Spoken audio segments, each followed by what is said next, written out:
Hi again, Rescue. We are continuing with our series called I Know Enough. And we are moving on. First, I want to say that I am really pleased with the response and the enthusiasm of a core group of you. I think it's absolutely wonderful. I have waited at least more than 3 decades for it. And I am very humbled and grateful that there is a small group of people who comprehend, who understand what it is that I am about and what we are doing. People who understand the mission. Some interesting points have come up. One of the points I'm remembering came from Christina, and I should say Tina, that since we have two Christinas, I'm identifying her as Tina.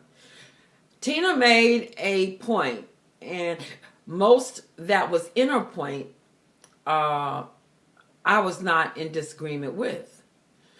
But one of the points that she made was that we are going to have to be concerned whether or not people are going to say that we are of the devil. And so it got me to thinking, because after all, I got all of you guys, and I had to focus on what is enough to bring forth to you. And none of you said about me that I am of the devil. And when I look back over this last, because I came out of the institutional church in 2004,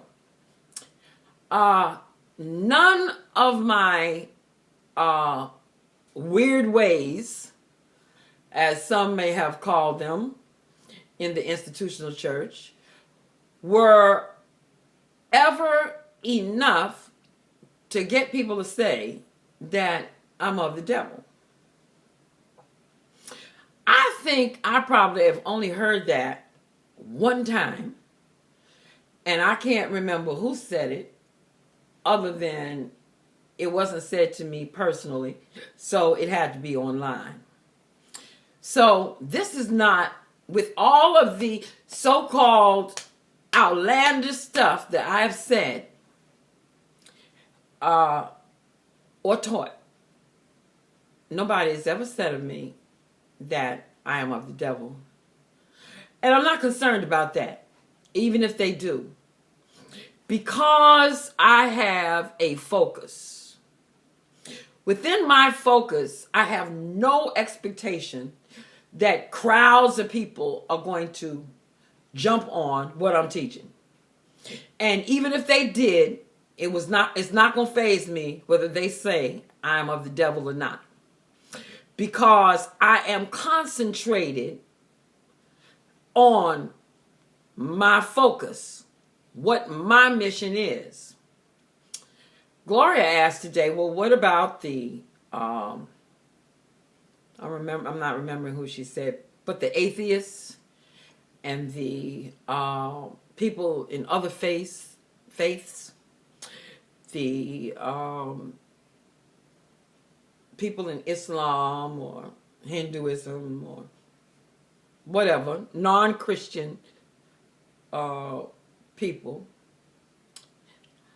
Well, that's not my focus. They are not my focus.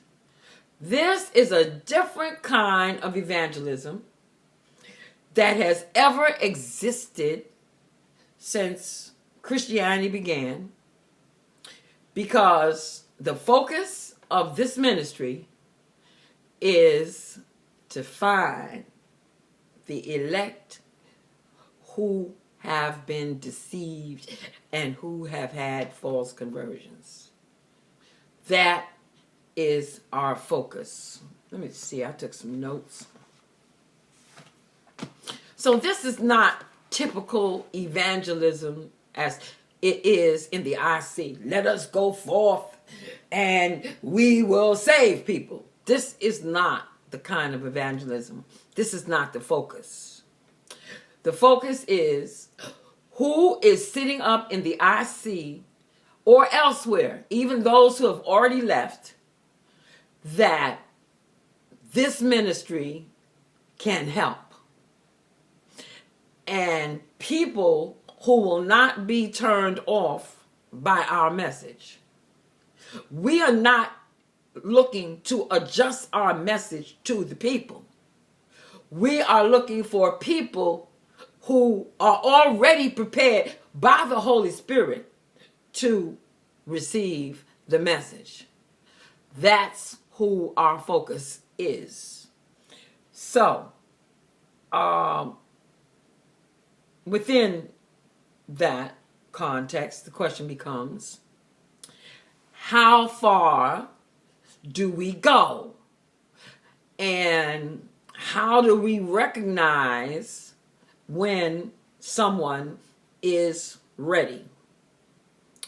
Well, there are a number of ways that I could go into a whole series of videos on that.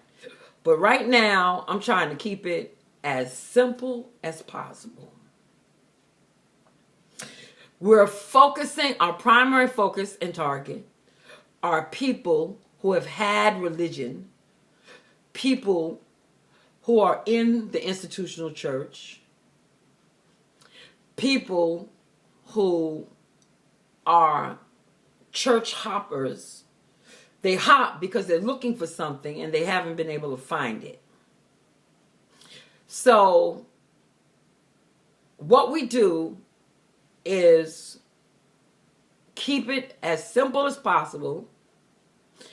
And the first thing that we do to get out of the business of discrediting or condemning the teachings and practices of the institutional church, because that will keep us bound, because there are more than thousands of practices that people will raise their eyes up about. So we're not focusing on the practices. We are focusing on basic truths as given to us by the Lord. And the number one basic truth that he gave is that you know a tree by its fruit. And a good tree does not bring forth evil fruit. And an evil tree does not bring forth good fruit. And so he also goes into saying that you know the tree by its roots. So this is what we stick with. This is what we start with. This will wipe out all of the practices and teachings in the institutional church in a minute. It's to go to the root, the basic foundation of the institutional church. When you tell people that the institutional church was started by a Roman emperor, Constantine, in the year 313, that's all you have to remember. The institutional church was started by a Roman emperor. Now, get them to sit and think on that. What does that mean? That means the root, the foundation of the institutional church was set up by an idolater. who decided he was going to become a Christian, and then he detailed out what a Christian was supposed to be. And the poor Christians, persecuted for so long, tired, beat down, gave into it, and allowed Constantine to do it. I got a cough, y'all. Hold on a minute. Okay. Some of that hot sauce I just ate got down in my throat. Still there, too. That hot Matuks pepper. So, we're dealing with the tree, the root of the tree, and the fruit. And with that, we cancel out. We don't have to keep on going back and forth. We let the individual come to his or her own conclusions about that tree. More to say on that tree. Okay, then we grab that parable of Jesus, the parable of the mustard seed, and we interpret that for them. And we will move into that again. That's important. But I don't want to make this too long for y'all, so I'm going to close it up right now. Okay.